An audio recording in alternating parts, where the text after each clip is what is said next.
and I'd love to see ROCCAT invest in him once again, because I think when the going gets tough, this guy really can step up for his team. There is the Galio ban, something we've seen both Sencux and Blanc play this split. There's GP as well and Zoe from ROCCAT, trying to take something out of the hands of Alphari, who's most played is Gangplank. Expect to see conventional bans usually? Or? I like that ban away from Alphari, because I think Misfits are one of the few teams in Europe that can really utilize a Gangplank really effectively. We saw Vitality utilizing it pretty well as well.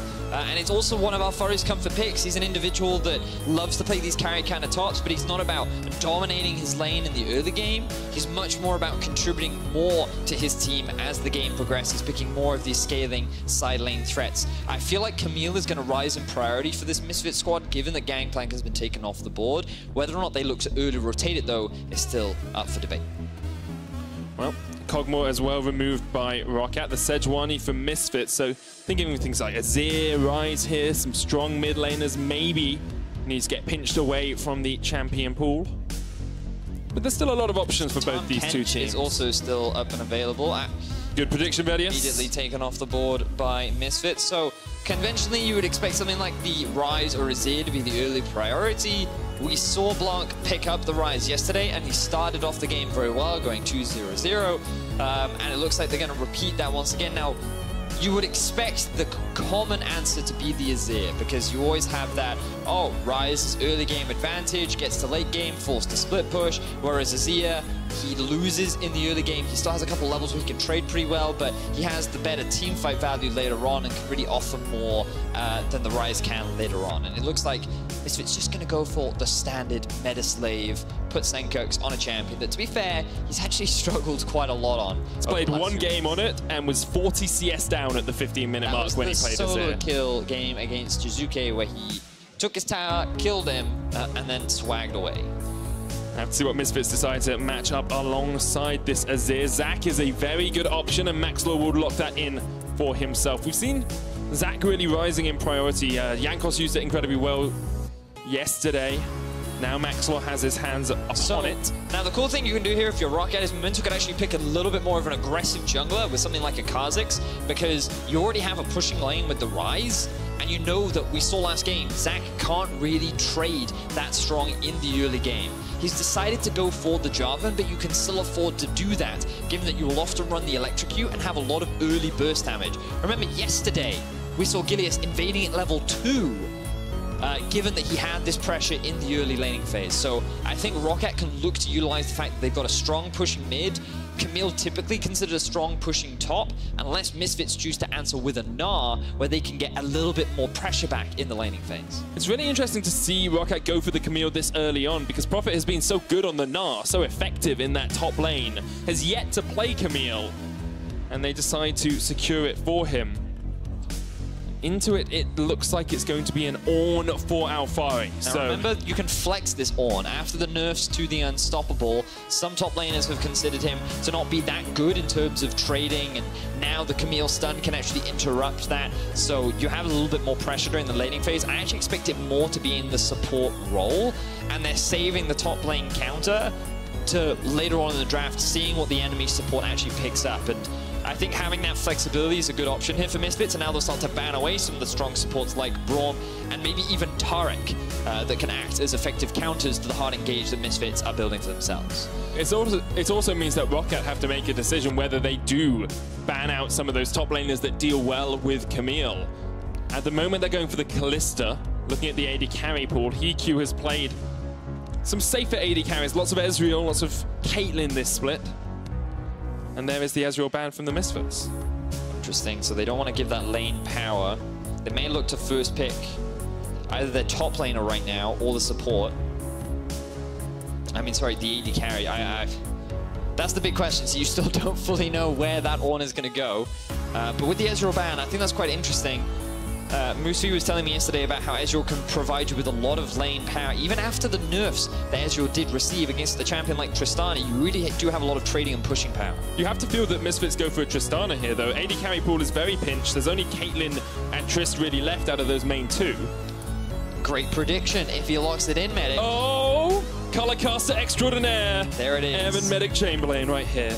I have trained you well. Good spot there with the Tristana. We'll give a bit of a comfort pick for Hansama as well, give them a little bit more lane power. Now, you would imagine this to be paired up with the Ornn. I would expect Alphari to be saving his top lane pick for the last rotation. Looking at some of the top laners that are still available, things like the Gnar are still up and good. Vladimir could also be a potential against the Camille. Maybe he takes a gamble and goes Fiora. Don't think he will, but always a possibility. Cho'Gath is there as well. Don't know how well that works into Camille, but it is something that Alphari is very comfortable playing. ROCCAT looking for their support we expect here. He talked about the Taric is going to get locked in for them.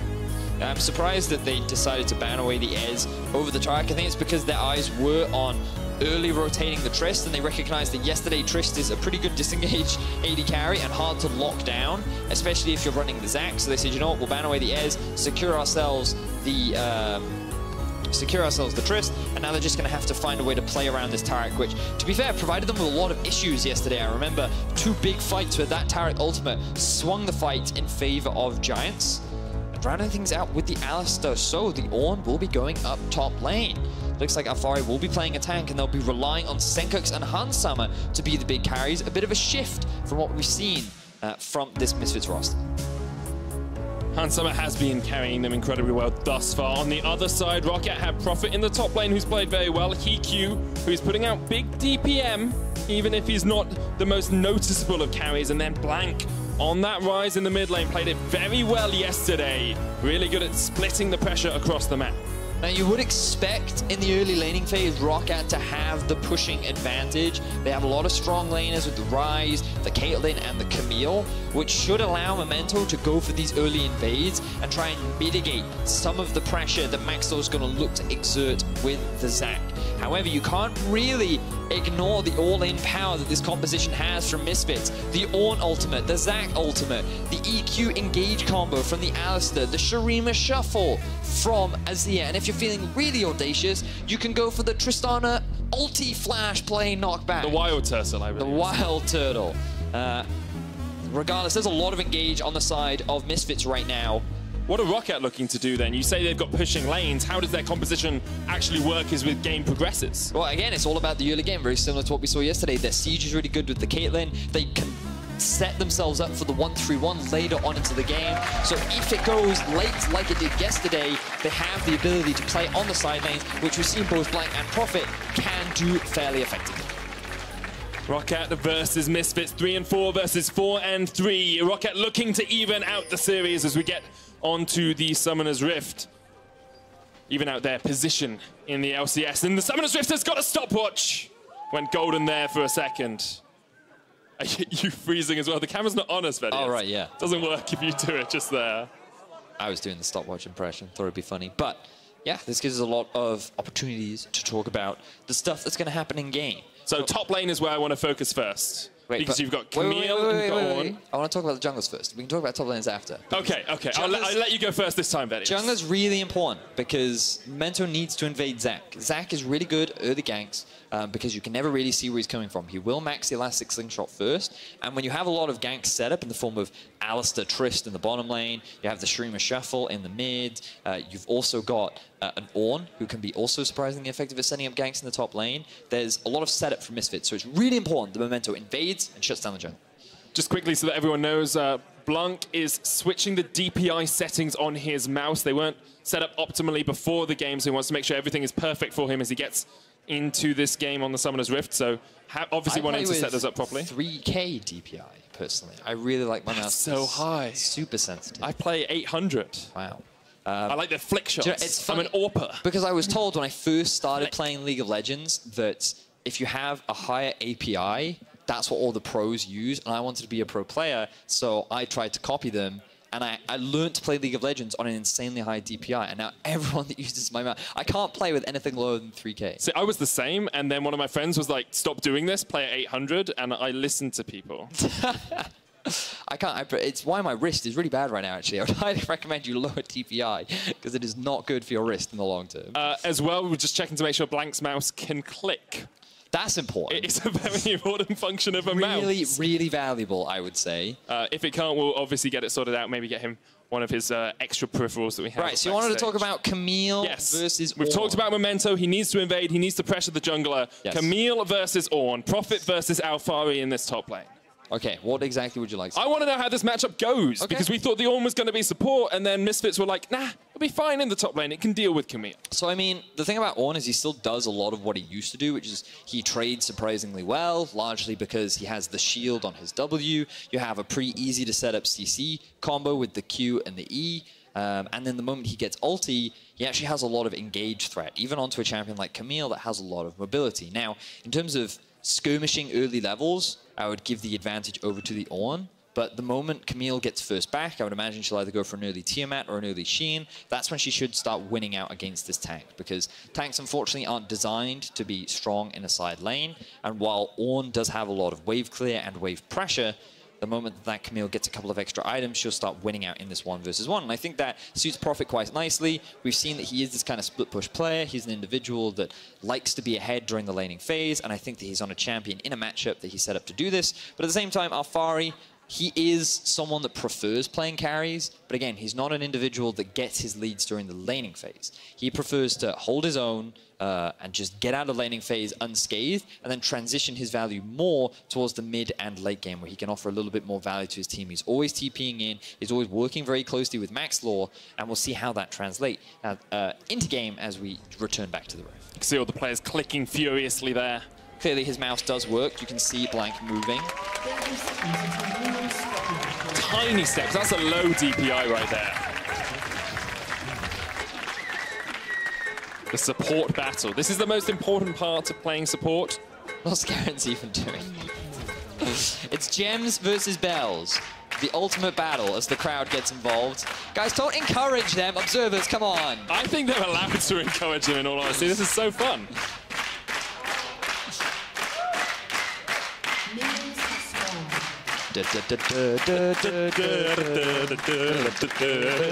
Okay, now we've ruined it. We've ruined it.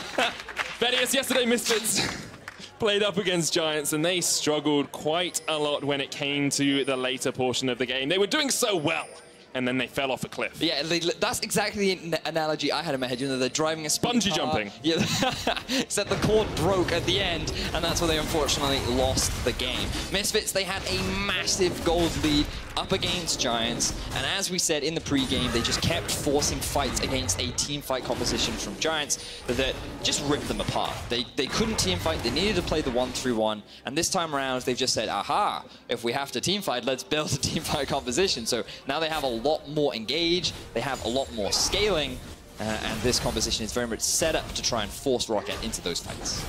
And I actually think this suits Misfits very nicely, because one of the things that I've always praised Misfits for is their ability to play around Baron. Back at Worlds and during the regular season of last year, even when they were struggling, Misfits was a team that was always very intelligent around that Baron. Largely because, as Maxlore said in his interview yesterday, he doesn't like to take those 50-50 smites. They'll always disengage, and they're very patient around that objective. Whereas ROCCAT has shown this split that they actually, too, are very good at setting up and controlling around that objective. So I'm looking forward to seeing these two teams clash that rely a lot on that big objective and how well they set up and play around it. Saw Memento get a couple of steals away on the Baron yesterday against Gilius. Now he's invading the jungle, but Maxlore's been smart here. He's using that slightly bigger brain. He started up at the red side, now has moved down towards the blue side to avoid any early confrontations with Memento. So those of you that have stuck around with us for the first game, the game between HGK and Schalke, and now, you'll notice the difference in Maxlore's pathing. He started on the top side because he knows that ROCCAT have a pushing lane top and a pushing lane mid, which means that if Memento is going to invade anywhere, it'll be the top side of the jungle. ROCCAT, though, now moving up into the river, could get caught. Stretching strike's going to bring him back. Mikyx doesn't land the combo. It's a great stun from Norskeren. I like that. It interrupted the combo halfway through, and Mikyx ended up saving Norskeren from what could have been a dire situation. Maxlore, I don't think he wants to do this trade. He just wants the scuttle crab. Please leave me alone. But yes, so this is smart jungle pathing, and now notice here, he's moving into the enemy jungle. He feels that his bottom lane should have a little bit more control. Sencux is now pushing out his wave, and instead of invading, he's decided to go back to base. Pushing in the bottom lane, Misfits are going to put some pressure onto Heaq and Norskeren. A 9 CS lead, but there's a big wave pushing in for Heaq to try and farm up underneath this tower. It's a minion dematerializer on Hansama alongside the unsealed spellbook, whereas Heaq on this Caitlyn has gone for the fleet footwork. Interesting. We've been seeing that a lot from Caitlyn's. Earlier in the day, Kobe decided to run with the unsealed spellbook, yes, so that he could swap over to the teleport. The fact that Hansama has that available means that we're very likely to see him go for an early teleport, push in the wave a lot, expend a lot of his mana, use the minion dematerializers to get a lot of pushes off, and then swap out later. Maxlore looking for an early gank. Blanc has to flash away from it, does get the route on towards Maxlore as well, but that is a very worthwhile trade for the Misfits jungler. And this is why we said it was really important for Memento to try and invade and shut down Maxlore in the early game, similar to what Schalke were able to do to Cadril last game, because you can take these innovative jungle strats, and that was a pretty straightforward one. He just sat in the brush, leaped out, was able to force the flash out, but because of the range and the elastic slingshot, it gives you a lot of opportunities to force these early games. Mikyx going in for the engage once again, stun onto Heaq. Hansama's trading here, but the explosive shot isn't going to do too much as he's forced away, has to use the jump. Dazzle lands only onto Mikyx though, into a trap. Heaq trying to get some damage down onto Mikyx here, the knock-up. And Misfits are getting forced away from a lane even when they make the engage. So you've got to be really careful when trading against the Taric in these extended little fights, because every time he uses an ability, he procs his passive, which gives him a quick double hit. And every time he uses that double hit, it generates a charge on his Bastion, which is his heal. So you actually have consistent heals coming out over and over and over again onto this Taric, which means that while Hansama initially looked like he was winning that trade, the longer the fight went on, the more health that Caitlyn was getting back, and Hansama wasn't. So you end up winning out on that trade, but unfortunately they don't have TP, so Hansama doesn't mind taking that trade because he can just immediately come back into the lane, and they won't lose much as a result.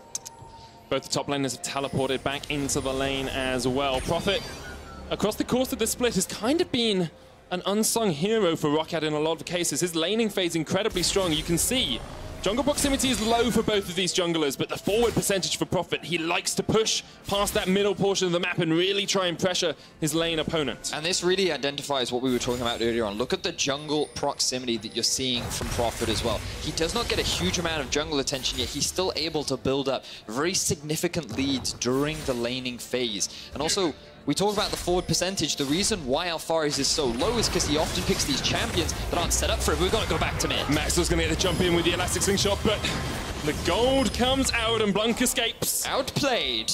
Soon that will not be available on the next patch, but for now, Blanc is able to escape. Bit of a trade happening down in the bottom lane, but we got to go back to that top lane point and talk about the difference between Alphari and Prophet, because this guy plays much more towards his team. And typically you'll notice his CSD is actually fairly low, but his most played champion is Gangplank. And considering he's only down on average 1.6 CS, that's actually really good considering how weak Gangplank is considered during the early laning phase. Prophet has a minor CS lead at the moment, but nothing too monumental in this top lane. And I haven't really seen that invade from Memento that we were expecting to. Maxlore's starting to get towards that level 6 mark. So Memento now trying to just find avenues into the jungle. There's not many opportunities for him. Maxlore's done a very good job of outsmarting his opposing jungle. Would love to see a play towards that enemy blue buff. You can see Caitlyn and Taric already have push right now. Norskeren should move into the enemy jungle and drop a ward or two. Then you move with the Ryze, given that his ultimate is coming up soon, and you should be able to get pressure around this objective and just steal it away. It's a nice thing to take off an Azir, and it will give you a bit of early pressure advantage too. See, we all thought he was going to ward. He just wants some extra mana. Wait for it. Oh. No. Memento's going to push forward though. Okay. So they do have a ward here. They know the blue's there. They've teleported back into the mid lane as well. They still have to push in the bot lane. Now, I don't like the fact that Memento's doing this by himself. That's a little risky. But it seems that Maxlore has decided to focus in on clearing out his walls. And this will be a secure. So the full plan of what I was expecting didn't quite come to fruition. But they got the objective that we talked about. And I like the fact that they make that play, deny the blue buff away from Sencux, and give Blanc a slight edge over his lane opposition. And Maxlore's going to put down a control ward here as he looks to jump in on Blanc, who does have the flash. Sencux shuffles in. Memento here from the side as well. Blanc's going to flash on towards Sencux, who cleanses it away. Jump back with the Let's Bounce. Memento is going to be fine for the time being. Mikyx trading down towards this bottom side. Does have the level 6 as well. There's the stun from the trample, the knockback as well. And Hans Sama, steps on a trap at the edge of the bush. He's going to have to jump away. Flash! Can't quite connect.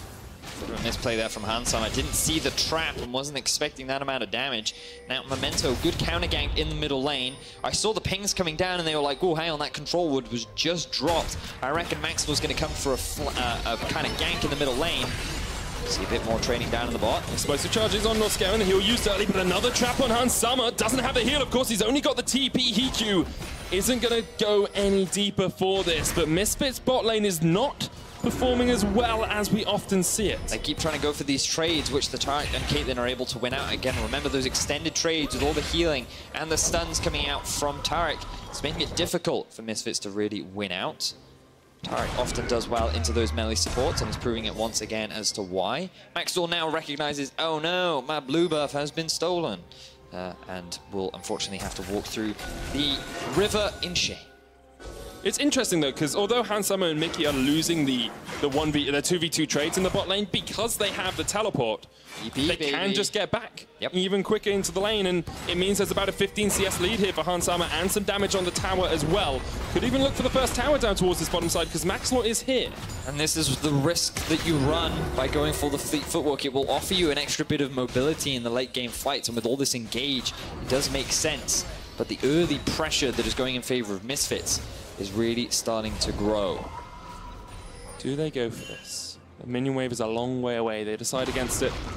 Just retreat back towards their own side of the Summoner's Rift. Let's have a quick look across the lanes here. Vedius top lane starting to swing in favor of Prophet. He's about 10 CS up in that lane. Mid lane, 22 farm ahead for Blanc.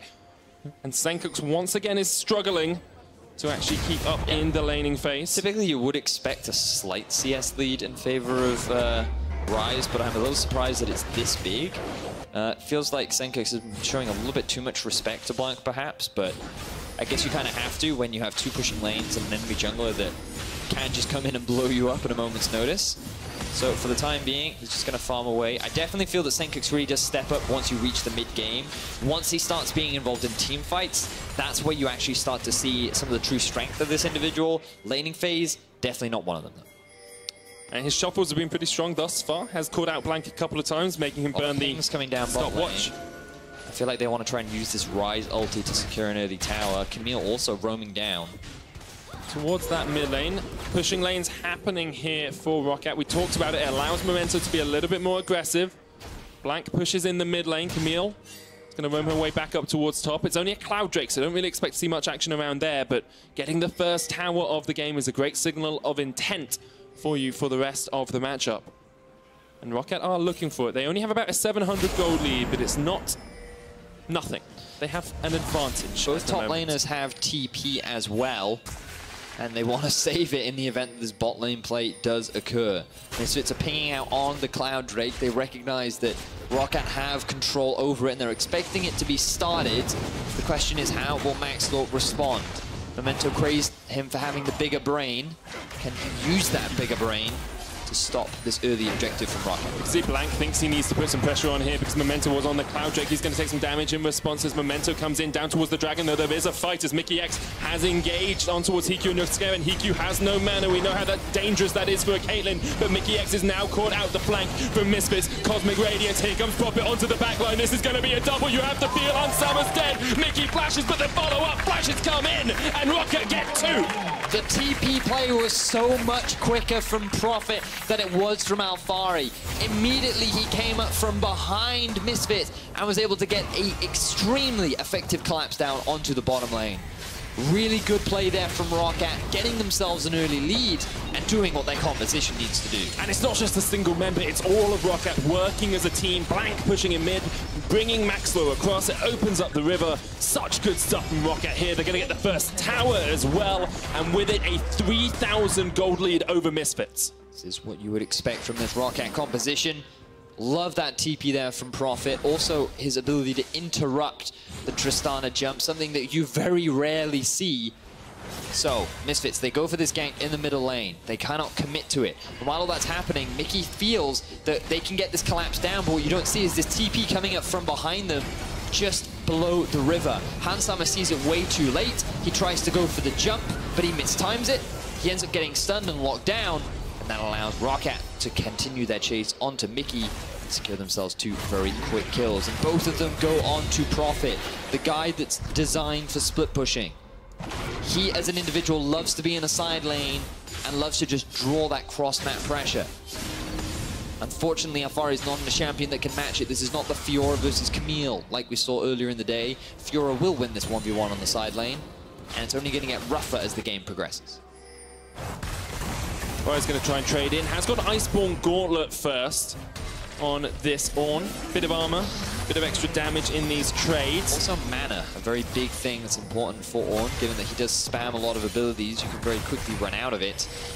But Alphari doing pretty well to trade against Prophet as of right now.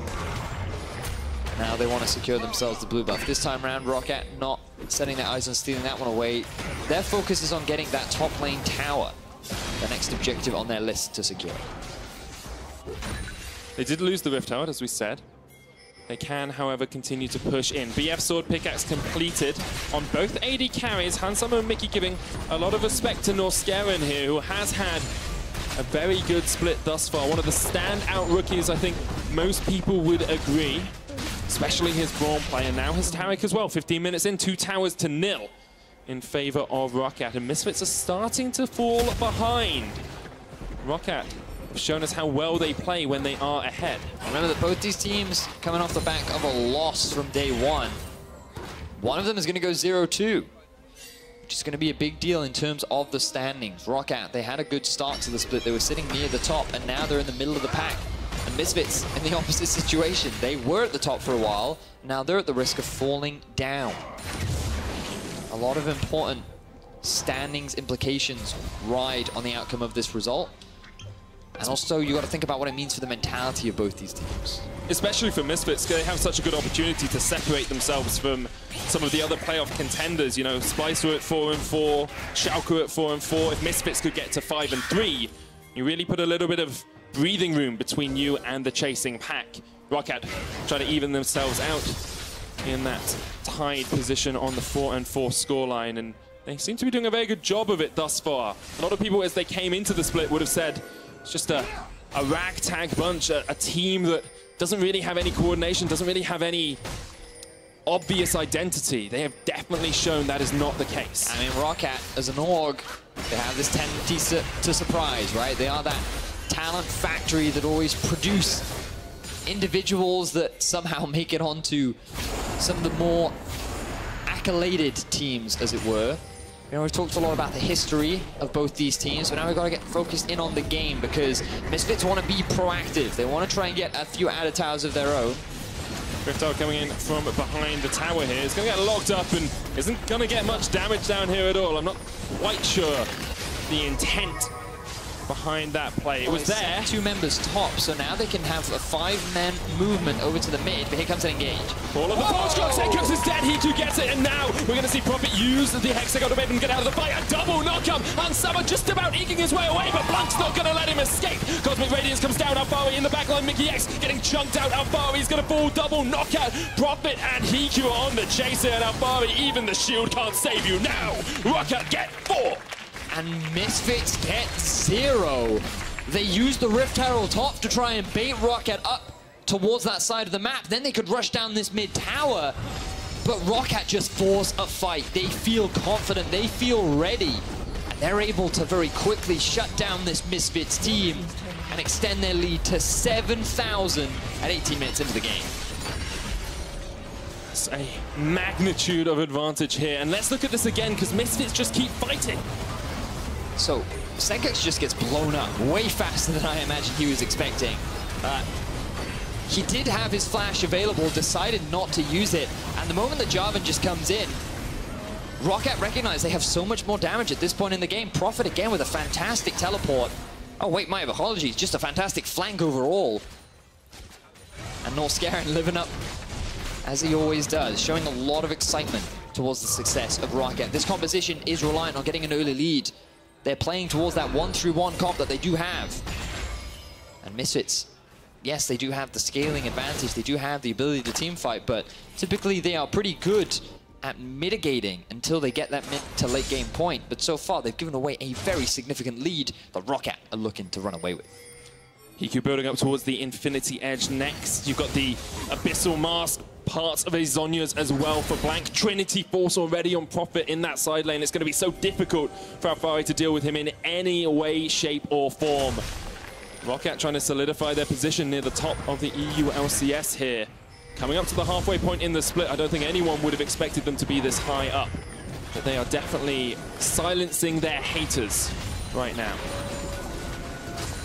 Well, there's still a long way to go. We saw them get an early lead against Vitality and then fail to close yesterday. Misfits, they've been in this position before as well against Fnatic. Against Vitality, they were at an even bigger deficit, yet they were able to find a way back into the game. And eyes will be on Hansama to step up, be the carry that he's been for this team so far. 0, 2, and 0. More deaths than this man averages per week. And it's going to definitely fall on him to step up for his team. So we're starting to see this 1-3-1 really emerge for ROCCAT. You've got Prophet in a side lane, you've got Blanc in a side lane, you're pushing in the mid.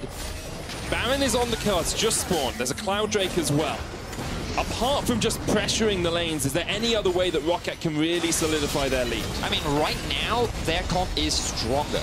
They've hit bigger spikes, they feel confident in their ability to team fight, and so forcing the Baron would not be a bad option for them. It's very early, it's risky, of course, but getting a TP out from Alphari and Mikyx, funnily enough, would be very beneficial for them, because then it much better sets you up for the 1-3-1. So they don't necessarily have to commit to the Baron, but they can use it as a tool to bait some summoner spells out, maybe get a flash here and there, and just utilize the fact that their composition right now is very strong. And with a 7,000 gold lead, it's even further ahead than just the power of the champions individually. They did secure the Cloud Dragon for themselves. They are pinging out that Baron as well. Misfits have gained vision control around that, so we're looking at how many control wards ROCCAT have picked up, how many sweepers they have. They've got double sweeper, they've got... I'm trying to do the maths very quickly in my head. That's 9. 9 control wards. That is 9, yes. 2 plus 2 plus 2 is quick maths. If you add the 3 at the end, it's 9. Correct. And that's how many control wards ROCCAT have to try and gain control of this Baron area. Felt like really long maths, though. I feel like you took a long time to get. Yeah, it's the third game of the day. I mean, you do have a medical degree, so one would assume... You don't have to do maths in medicine, thankfully. Okay, fair. Okay, fair. Fair enough. Have pharmacists for that. Clearly, I overestimated you. Let's see if we've underestimated Misfits, given that they are at a 7,000 gold deficit. They do have the scaling comp. They're waiting to see if ROCCAT makes that mistake, but I don't think they're going to as they look for a collapse. Blanc onto Mikyx. There's a Dazzle Stun as well. Blanc's on his way, but he's just going to go back up towards that top tower. You could see Prophet was waiting in case he needed to teleport in, but he didn't. And ROCCAT are just going to push for some tower advantage. Look at that control. Look at the vision now for ROCCAT. This is what we talked about right at the start of the game. Both these teams very good at playing around Baron. The setup for ROCCAT is clean. They're utilizing the strength of their comp and how much stronger they are over Misfits to just gain full vision control around the entirety of the top side of Misfits jungle. And now they can use this to either force the Baron, sneak it away, force Misfits to face check, find themselves a pick onto Misfits.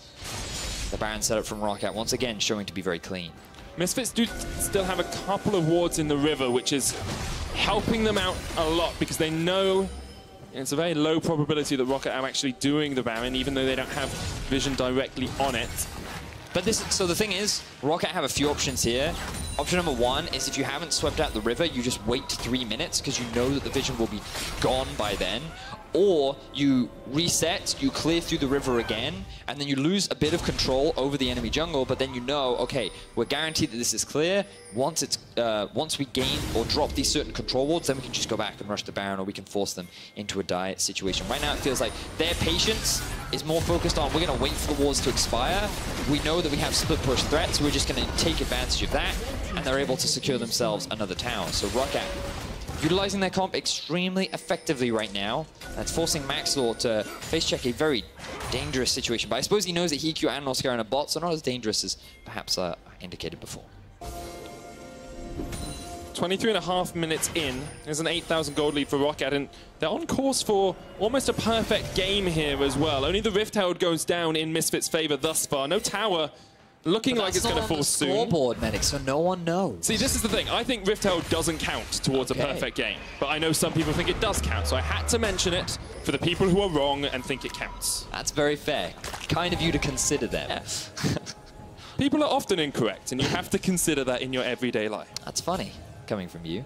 Now, let's focus in on some of the itemization that's been completed. You can see, again, how many control wards is that, Medic? Go, quick maths. 11.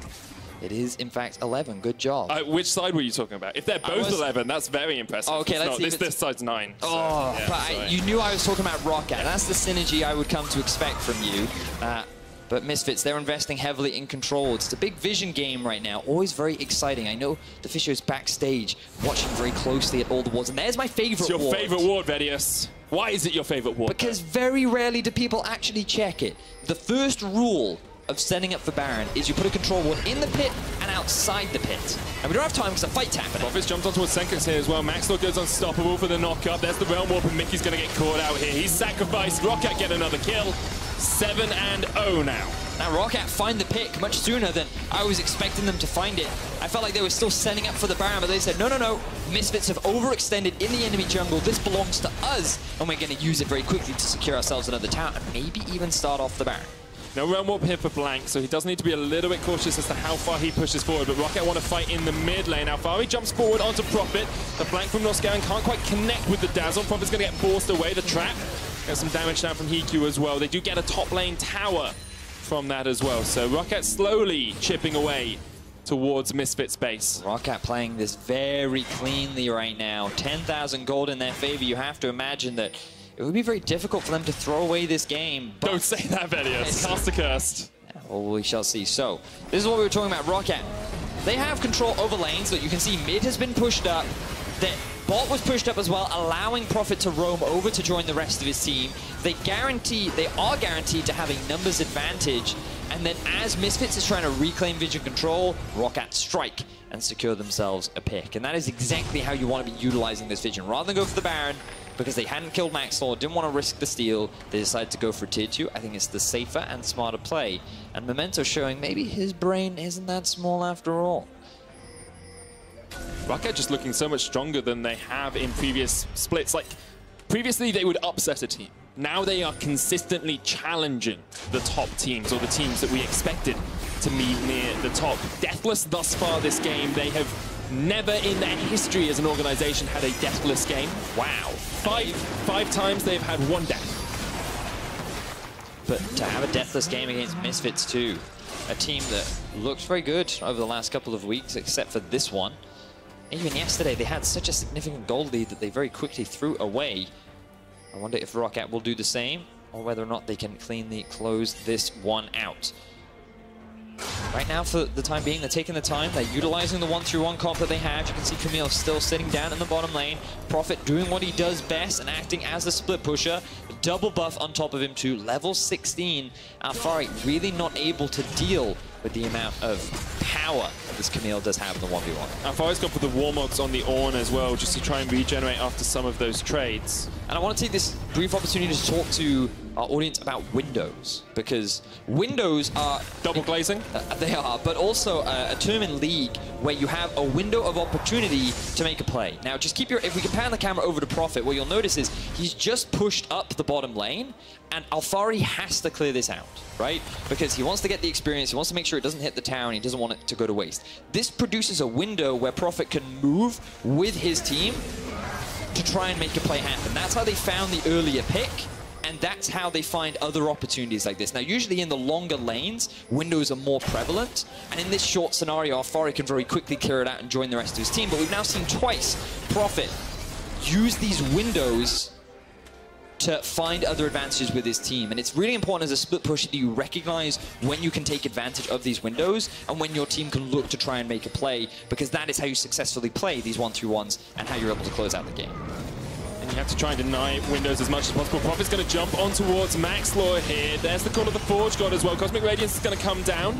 We'll head up 3 members of ROCCAT. So they get rid of the call of the Forge God, but they've used Heaq Ultimatum, and they've used the Cosmic Radiance. Prophet got dragged into the enemy team there. Didn't want that. Now they're using the Ryze ultimate to rush towards the Baron. It was pinged out by Misfits. They have a feeling it's going on. I think they may have seen the edge of the ultimate animation on a ward that they have just around that corner, because Maxlore's on his way, 2000 HP, stunned up. Are they going to be able to burst it in time? Maxlore, elastic slingshot, jumps it, can't quite get it. Blanc secures it. Maxlore's going to go down as well, and now Prophet with the TP is called out. Mikyx, ROCCAT get the Baron, they get the jungler, and they're looking for the inhibitors at least off this Baron push. Prophet's looking for a little bit more than that. He wants the kill. Ace in the hole will not connect on towards Mikyx as Alphari blocks its path. ROCCAT looking so confident, utilizing the Ryze ultimate to quickly move your entire team over to the Baron, securing the objective, and now they're on track to easily break into the base of Misfits and perhaps secure themselves the win. 14,000 gold ahead. They've already taken down one inhibitor tower. They're looking for the inhib and maybe this top tower as well, although that wave has been cleared out. Prophet's there to buff up the minions as they join the fray, and ROCCAT will just back away. Memento leading his team to victory right now. 8-0. Misfits struggling so much. And you can see that ward just about spawning out the Ryze ultimate as you identified medic. Maxlore tried as quickly as he could. He gets stunned up. He's still able to get into the pit, but just can't quite smite it down in time. He ends up losing his life. Mikyx gets chased down by the rest of ROCCAT. Well, he is able to flash out of this dire situation, but that means that engage is going to be unavailable. And ROCCAT now with the mid inhibitor down can start just continuing to play the continue rather to play the 1-through-1 that they have been using so effectively in this game. 30 minutes in, 14,000 gold in favor of ROCCAT. Clean macro play, clean laning phase. Good Barons. Good Barons, good Baron control as well, which is vital. And strong individual performers as well. I feel like everyone has been stepping up this game. No silly mistakes that we often see from Blanc, where he's just in a weird position and he tries to make a play that he shouldn't. Strong engages as well from Memento. We saw in that mid lane fight, he got a double knockup. That was what really secured them the early portion of the game. Good smites, good control of his jungle, and trying to get into the enemy jungle as well. ROCCAT look like a much more cohesive team than they have in the past. This may be their split as they look to take down these inhibitors. Still a long way to go for them, of course. Prophet's going to jump onto Alphari. Blanc's here as well. Alphari with the Call of the Forge God is dead as Blanc wipes him off the face of the Summoner's Rift, and the top lane inhibitor tower goes down as well. ROCCAT looking for two inhibs here if they can take them. Hansama jumps onto Prophet. Let's bounce. The Realm Warp gets them out, and Prophet survives. Still deathless. ROCCAT continue to press forward. They're looking for that perfect game. ROCCAT so close to Misfits Nexus. They have had no answer, and they're on track to securing themselves another win, tying up their score and bringing Misfits down to the middle of the pack. And Misfits will go 0-2 this week if they do lose. Not what they would have wanted at all. There's the third inhib down, still Baron buff remaining. About a quarter of that left. ROCCAT just pushing in with these minion waves. Nexus tower down to about a third HP. ROCCAT continuing the push. Stun there from Norskeren. Memento jumps forward onto Mikyx. The tower goes down, though Memento manages to survive. Cosmic Radiance comes out on Norskeren. Mikyx in that front line, but Prophet just looking for the Nexus towers. Maxwell jumps in. Memento, Norskeren, they're all in the midst of it all, but Memento still has his stopwatch somehow. So does Norskeren. The Nexus goes down, and ROCCAT get the perfect game over Misfits. Prophet and Memento don't know how to celebrate, but they don't care because smiles are on their faces. Norskeren, the biggest of them all. A perfect game over Misfits. They struggled yesterday. They did end up falling against what was a very clutch game against Vitality. Many argue that they should have been able to win it, but they bounced back. They have a cleaner performance on day 2. They net themselves to win, and they shake the standings up so much. This is EU, everyone beats everyone. ROCCAT proving that moniker even more now. Everyone on that team played so well as well. Prophet with the split push, Memento with the jungling, Blanc in that mid lane, and then as part of the 1-3-1, and Heaq and the Norwegian wonder kid Norskeren in that bottom lane. And see how much it means to them, and just how strong they were throughout that game is almost surprising to watch. And a bit of an uncharacteristic performance from the bottom lane of Misfits. 0-3-0 for Hansama, 0-4-0 for Mikyx. Obviously, it wasn't entirely their fault. A lot of focus was put down onto shutting them down. But at the end of the day, they were the people that Misfits often rely on to carry. We talked about how Sencux and Hansama in this comp had to step up. They put Alphari on a tank. He wasn't in a position to shine like he normally does on things like the Gangplank. And unfortunately for them, they ended up getting shut down in the early game, and ROCCAT just ran away with it. And I just wonder, how could this have been different if Misfits had perhaps invested early into something like Camille, give that over to Alphari, give him that strength up in the top lane, continue to play around the conditions that have allowed them to get wins so far. But we won't be able to find out, because ROCCAT, they served Misfits on a platter, and they absolutely demolished them. No, they did, and we've narrowed it down to Memento, Norskeren, and Profit in the fight for player of the game. Head over to @LOL_esports on Twitter and vote on the poll. We'll find out the winner when we return for our next game. Vedius, if it was up to you, who would you give it to? Profit. I think he had a great Camille game. His split pushing was fantastic. And I think that overall, he demonstrated a really good example of how to play in a side lane. I can understand that. We've got two of our top contenders, Giants and Fnatic, clashing on the Rift in our next game. We'll be right back for that and an interview with Heaq after the break. Here comes Profit onto the back line.